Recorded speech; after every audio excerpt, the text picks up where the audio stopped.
বাড়ির বাইরে রোয়াকে বুকু একা একা দাঁড়িয়ে খেলা করছিল। তখনই একটা টোটোর প্রবেশ। টোটো দিয়ে নামলেন একটি ভদ্র মহিলা এবং একটি ভদ্রলোক এবং তাদের সঙ্গে একটি কম বয়সের ছেলে। কি খোকা, চিনতে পারছো? বুকু অবাক হয়ে তাদের দিকে তাকিয়ে থাকে। কোমরে হাত দিয়ে ঘড়ির পেন্ডুলামের মতন চোখ এদিক থেকে ওদিক করে। আহা, আমরা এসেছিলাম সেই কবে, ওর মনে থাকবে কি করে? তখন হয়তো আপনি এত কালো ছিলেন না। তা বাবা, তোমার মা নির্মলা বাড়ি আছেন? হ্যাঁ আছেন। তা চলো দেখা করি তোমার মায়ের সাথে। আসুন। এরপরেই বুকু ছেনুমাসি এবং বেনুমেশো, তার সাথে যে ছেলেটি এসছে তার নাম ডাম্বল, সে খুবই দুরন্ত। তাদেরকে সবাইকে নিয়ে বুকু তার ঘরে প্রবেশ করে।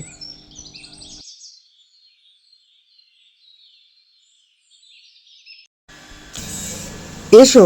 হ্যাঁ। তারা ঘরে প্রবেশ করে আরাম করে খাটের মধ্যে বসে থাকে এবং কিছুক্ষণ পরই বুকুকে প্রশ্ন করে ওঠে, তা কই খোকা, তোমার মা কই? মা মা তো ওই রান্নাঘরে রান্না করছেন। ও বাবা, না না বাবা, রান্নাঘর অব্দি যাওয়ার শক্তি নেই।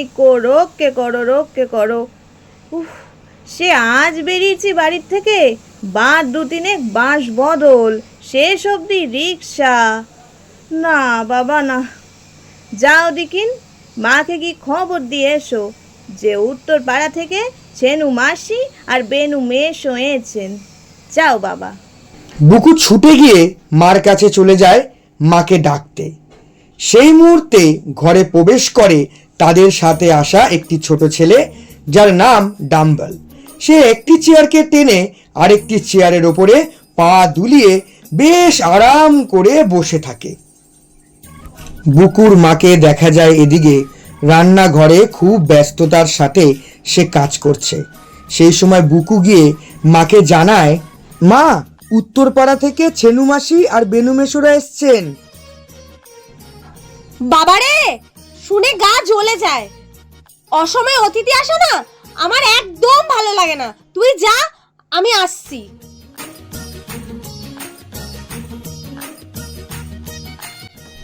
এদিকে অন্যদিকে একেবারে ঘরের ওদিককার দেয়ালে রাখা আলমারিটার একটা পাল্লা ধরে এমন হ্যাঁচকা টান মেরেছে ডাম্বল যে চাবি বন্ধ কলটা বন্ধ অবস্থায় পাল্লার সঙ্গে খুলে বেরিয়ে এসেছে। সাজানো গোছানো বইয়ের শাড়ি থেকে একসঙ্গে 3-4টে বই নামিয়ে ডাম্বল বলে, দূর ছাই, ছবি নেই বলে বইগুলো মাটিতে রেখে অবশেষে চেয়ারের মধ্যে উঠে বসে পা দোলাতে শুরু করেছে সেই দুষ্টু ছেলে ডাম্বল। এরই মধ্যে ঘরে আবার বুকুর প্রবেশ। এ কি কাণ্ড করেছো তুমি? আলমারি ভেঙে বইগুলোকে নামিয়েছো? এরপর চোখ পিটপিট করে ডাম্বল বুকুর কথায় উত্তর দেয়, ইস, আলমারি ভেঙে একেবারে গুড়িয়ে ছাতু করে ফেলেছি বলো, শুধুই তো খুলেছি। তা খুলেছই বা কেন? জানো এই বইগুলো কার? এই বইগুলো হলো সেজো কাকার। সেজো কাকা জানতে পারলে না তোমার পিঠের একদম ছাল তুলে দেবেন। যেমন শুয়োরের মতন মুখ, সেরম শুয়োরের মতো বুদ্ধি। বুকুর কথা শুনেই মনে হয় সেজো কাকা লোকটা খুব একটা মোলায়েম নয়। এদিকে ডাম্বেল কিন্তু বুকুর কথায় ধার ধারে না। সে ঠোঁট উল্টে বলে, ভারী বই, হতচ্ছাড়া বই, ছবি নেই। তা ছবি থাকবে কি করে? এটা কি ছোটদের বই? এটা তো বড়দের বই। ছেনু মাসি ড্যাব ড্যাব করে তাকিয়ে বুকুর কথা শুনছিল। তারপরে রেগে গিয়ে ডাম্বলকে বলে, ডাম্বল, বইগুলি উপরে তুলে রাখো দেখি। সব জায়গায় নিজের বাড়ি নয়, বুঝলে? এতেই ছেলেকে শাসন করা হয়ে গেছে ভেবে তারা দুজনে মিলেই বুকুর মুন্ডুপাত করতে লাগলো। এরপরেই খুব ভেবেচিন্তে ছেনু মাসি বলেন, কি ছেলে রে বাবা, ছেলের কথাবার্তা তো নয় যেন একেবারে ইট পাটকেল। ছেলেকে কি শিক্ষাই দিয়েছে নির্মলা? এইবার ঘরে ঢোকেন বুকুর মা নির্মলা। আঁচলে ভিজে হাত মুছতে মুছতে ঢোকা দেখেই বোঝা যায় কাজে বুকুর মা খুবই ব্যস্ত ছিলেন। তারপরেই হই হই করে বলেন, ও মা, আমার কি ভাগ্যি, ছেনু মাসি বেনু মেশো যে এতদিন পরে মনে পড়লো। আমি তো ভেবেছিলাম ভুলেই গেছো আমাকে। সত্যি এতকাল পরে দেখা, কি যে আনন্দ হচ্ছে, কি করে বলবো, এত ভালো লাগছে ছেনু মাসি। এ কি মা, তুমি তো এইমাত্র বললে ওদের কথা শুনলে গা নাকি জ্বলে যায়, অসময়ে অতিথি তোমার একদম ভালো লাগে না, আর এখন নাকি বলছো ভালো লাগছে। ছেলের কথা শুনেই বুকুর মার মাথায় বজ্রাঘাত। এরপরেই তার মা বলেন, এই কি সর্বনেশে ছেলেরা বাবা। তিনি না হয় বলেই ফেলেছেন দুটো কথা, তাই বলে এমনি করে হাটে হাড়ি ভেঙে দেবে? ওদিকে ছেনু বেনুর 2 দুগুণে 4টি চোখ কপালে উঠে গেছে, তাই বলে কত তোড়জোড় করে সেই উত্তর পাড়া থেকে ভবানীপুরে ছুটে এসেছেন পাতানো বনঝিটির সঙ্গে দেখা করতে। আর তার কাছে কিনা এই অভ্যর্থনা। এদিকে বুকুর মার যে সিনেমার টিকিট কেনা রয়েছে তা তো আর এরা জানেন না। সেই কথা অবশ্য ফাঁস করেন না বুকুর মা। ছেলের কথার ওপর বুকুর মা ঝাপট মেরে বলেন, কি শুনেছিস হতভাগা ছেলে, যা নয় তাই বললেই হলো। বেনু মেশো খুব রাগের সঙ্গে নির্মলাকে বলেন, আহা নির্মলা, ছেলেকে এমন গাল দিচ্ছ কেন? সত্যিই তো, অসময়ে এসে তোমাদের কাজের বড় ক্ষতি করে দিলুম বলো। কিছু না মাসিমা, আর এই সময় আমার সেরকম কোনো কাজ থাকে না। আরে বিকেল বেলার আবার এত কি কাজ। এ কি মা, এই সময় তো গাদা গাদা কাজ। আমাদের সিনেমার টিকিট কাটা আছে না, বাবা এলেই তো আমরা সিনেমা দেখতে যাব। এত তাড়াতাড়ি কথা বলে বুকু, তাকে আর কথার মাঝখানে থামানো যায় না। এরপর যদি বুকুর মা কালো ছেলের কান মুলে লাল করে ছাড়েন, দোষ দেওয়া যায় তাকে? কান মুলে দিয়ে ধমক দিয়ে বলেন, যা বেরো হতভাগা লক্ষ্মী ছাড়া ছেলে, ভূতে টুতে পেলো নাকি আজকে তোকে? আরে এই ছেলেকে ধরে মারলে রাগ যাবে না। তোমরাই বলো ছেনু মাসি বেনু মেশো, কেবল বানিয়ে কথা বলে। যা বেরো ঘর থেকে, একদম আসবি না। ও মা, ডাম্বল যে দেখতে পাইনি এতক্ষণ। তা বেশ বড় টড়ও হয়েছিস, দেখতে শুনতেও সুন্দর হয়েছিস। তা ছেনু মাসি, তোমার সব ছেলেদের মধ্যে বোধহয় এই ফর্সা, তাই না? নিজের ছেলের দোষ ঢাকতে নির্মলা কালো ছেলেকে ফর্সা বলে, নয়তো ডাম্বেল আহামরি ফর্সা নয়। না, ডাম্বল তো ছোটবেলায় ফর্সাই ছিল, তারপর ওই রোদের মধ্যে খেলতে খেলতে তা তোমার বুকও তো কালো হয়ে গেছে। আমার বুকু তো কালোই ছিল। তারপর ডাম্বল বাবু পড়তে টড়তে শিখলে, স্কুলে ভর্তি হয়েছে নাকি? না আসলে বেনু মেশো কি বলতে যাচ্ছিলেন, তখনই ডাম্বাল তরবর করে বলেন, কাজ কলা স্কুলে ভর্তি করলে তো আমার বাবা যা হার কেপন, বলেন নাকি 7 বছর ছেলে স্কুলের মাইনে 7 টাকা দিতে পারবো না, এর থেকে বলে চাষবাস করে খা। ছোট ছেলেদের সামনে যথেষ্ট কথা বলার ফল টের পান তারা। ছোট বোন ছেনুকে সামলাতে বেনু মেশো ঠিক তখনই হি করে হেসে উঠে বলেন,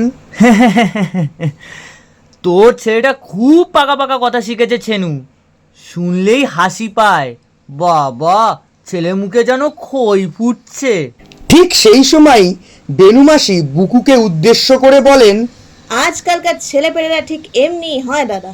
ওই যে বুকুকে দেখলে না, ডাম্বল বই কখানিতে হাত রাখলো বলে কেমনি ওরে শাসালো। বলল যেমন নাকি শুয়ারের মতো দেখতে, তেমন শুয়ারের মতো বুদ্ধি। আবার বলে নাকি সেজো কাকা পিঠে ছাল ছাড়াবেন। শুনে তো বুকুর মার আক্কেল গুরুম। হঠাৎ আজ কি হলো ছেলেটার? সত্যি ভূতে টুতে পেল নাকি?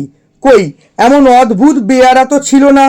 কি আর করবেন, নির্মলা প্রায় কাঁদো কাঁদো হয়ে ছেনু বেনুকে বলেন, সত্যি এই ছেলেকে নিয়ে যে আমাদের কি জ্বালাই হয়েছে ছেনু মাসি বেনু মেশো, হাড় ভাজা ভাজা হয়ে গেল। যত বড় হচ্ছে যা তা বলে যাচ্ছে, কে জানে পাগলা টাগলা হয়ে যাবে নাকি। পাগল বললে যদি দোষ খণ্ডায়। ছেনু মাসিরা অবশ্য তেমন বোকা নয় যে সহজে ছেলেকে পাগল বললেই তাই বিশ্বাস করবেন। মনে মনে ভাবেন মোটেই তা নয়, বরং পাগল বানাতে পারে লোককে। হঠাৎ করে হুড়মুড় দুরমুড় শব্দে তিনজনই চমকে ওঠেন। আর কিছু না, টেবিলের ওপর থেকে ফুলদানিটা ভেঙে শেষ করেছে তাদের প্রিয় ছেলে ডাম্বল। কিন্তু তৎক্ষণাৎ নির্মলা বলে ওঠেন, আহা আহা, যাক বেনু মেশো, ছেলেকে আর বকতে হবে না। ছোট ছেলে দুরন্ত হবে না একটু? মাটির পুতুলের মতো চুপ থাকবে? ছটপটে ছেলেই আমার ভালো লাগে। যে ছেলেরা ছোটবেলায় দুরন্ত থাকে তারাই নাকি বড় হয়ে মহাপুরুষ হয়। তারপর গল্প চলে, যত সব মেয়েলি গল্প আর কি। কবে মেয়ের বিয়ে হলো, কাদের বউয়ের কি কি গয়না হলো, শাড়ির আজকাল কিরকম জলের দর হয়ে গেছে। ছেনু মাসিরা তো আলমারি বোঝাই করে ফেলেছেন শাড়ি কিনে কিনে। বুকুর মা রাখছেন না কেন এই বেলা, এই সব আলোচনা। ঠিক তখনই বুকুর প্রবেশ, হাতে তাদের জন্য খাবার নিয়ে। বুকু আস্তে আস্তেই সবার নজর বুকুর দিকে পড়ে এবং বুকু খাবার প্লেটগুলো তাদের দিকে এগোতেই ছেনু মাসি বারণ করে যে সে খাবে না, অথচ ঠিক হাত পেতে খাবারটা নিয়ে নেয়। বেনু মেশো ঠিক সেই রকমই করতে গেলে বুকু খাবারটা তার দিকে আবার এগিয়ে নেয় এবং বেনু মেশো প্লেটটাকে চেয়ে নেয়। বুকু চাইছিলেন না ডাম্বেলকে খাবারের প্লেটটা দিতে, কিন্তু মার ধমকের ভয়ে বুকুকে তা করতেই হলো। আর ওদিকে ডাম্বেল বাবু প্লেটটা পাওয়ার সাথে সাথেই গাপ গাপ করে একেবারে গরুর মতন গিলতে লাগলো। এই বুকু, তোর বাবা এসেছেন অফিস থেকে? বলগে যা, মাসিমা আর মেশো এসেছেন। বাবা সেটা ভালো করেই জানেন। শুনে রেগে মেগে বললেন, ছেনু মাসি আর বেনু মেশোরা আসার আর সময় পেল না, বেঁচে বেঁচে আমাদের টিকিটটা পচানোর জন্য তাদের আজকেই আসতে হলো। হায় হায়, কি করবেন বুকুর মা? ছেলেকে চর কষাবেন নাকি নিজের গালে মুখে চড়াবেন? এ আবার কি ভীষণ শত্রুতা শুরু করেছে আজ বুকু। আর কি বলে মুখ রক্ষা করবেন নিজের? শুধু মনে মনে ভাবতে থাকেন, এরা একবার উঠলে হয়। ছেলের হাড় এক ঠাই মাস এক ঠাই করে ছাড়বেন। শুধু হাত দিয়ে পেরে উঠবেন না, নাকি লাঠি সোটা ধরবেন? ছেনু মাসিরা অবাক হয়ে প্লেটের খাবারগুলো তাড়াতাড়ি শেষ করে ফেলেন। তবে আসি নির্মলা, তোমাদের অনেক ক্ষতি করে দিয়ে গেলুম। বুকুর মা কোন মুখে আর বলবেন, আবার এসো ছেনু মাসি শুধু ফ্যাল ফ্যাল করে তাকিয়ে থাকেন। ডাম্বল জুতোর মধ্যে পা গলিয়ে বলেন, কিরে, আমাকে তো খুব জিজ্ঞেস করছিল আমি কোন স্কুলে পড়ি। তুই স্কুলে ভর্তি হচ্ছিস? হ্যাঁ, স্কুলের নাম কি? আদর্শ শিক্ষা প্রতিষ্ঠান। তো কটা বই স্কুলে? তাও অনেকগুলো, ওই 7-10টা। তা তোমরা এখনো দাঁড়িয়ে আছো কেন? তোমরা তাড়াতাড়ি করে বাড়ি যাও। তোমরা বাড়ি না গেলে তো আমার মা তোমাদের নামে নিন্দাও করতে পারছেন না। নিন্দে? ছেনু মাসির এবার হার্ট ফেল হওয়ার পালা। উমা, অতিথিরা বাড়িতে এলে তারা বাড়ি চলে গেলে তাদের নামে নিন্দে করতে হয় না?